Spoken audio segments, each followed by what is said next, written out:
वज़ीर आला ममता बनर्जी की हिदायत पर department of food processing industries and horticulture मगरबी बंगाल की जानिब से नेताजी इंदौर स्टेडियम में आम उत्सव का इफ्तिताह हुआ।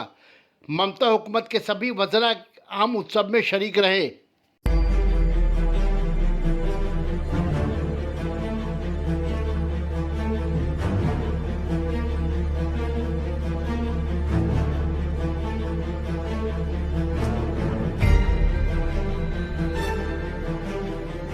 Honored and grateful for sparing your time, and this also encourages the farmer and the farming community.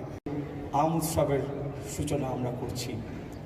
আজকে এই আম উৎসব সম্ভব হতো না যদি মুখ্যমন্ত্রী আমাদেরকে আজকে না বলতেন যে আম একটা আমাদের ঐতিহ্য, ভারতবর্ষের ঐতিহ্য, আর তার পায়োনিয়ার হচ্ছে Paschimbangla. To work with all of you, and this is an occasion where we have the mango growers from all the districts which grow mangoes here present. This is a platform for farmers to connect with the buyers, and more than this, I think they derive confidence out of it. And for this, once again, I would like to thank the state government for their initiative and support and true.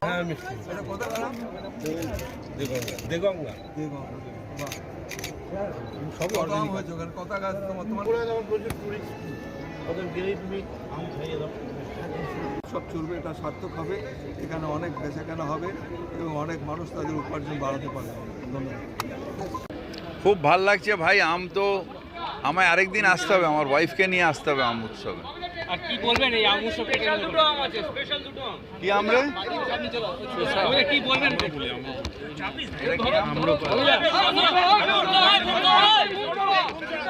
চাষ করা দরকার, এর ভ্যারাইটিগুলোকে রক্ষা করা দরকার।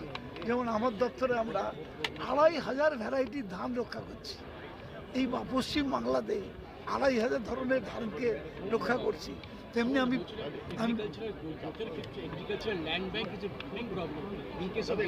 না আমরা আপনারা শুনলে অবাক হয়ে যাবেন, যেখানে ঐতিহাসিকভাবে বিজ্ঞানের নিয়মে জমি কমবে, মানুষ বাড়বে, সেখানে আমাদের চাষযোগ্য জমির পরিমাণ আমরা অনেক বাড়াতে পেরেছি।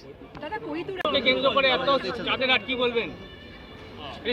তার মানে আম উৎসবকে কেন্দ্র করে চাঁদের হাটে এটা প্রমাণ হলো যে টিআরপিতে এখনও ইলিশ চিংড়ি যোগ হলেও আমকে হারাতে পারবে না।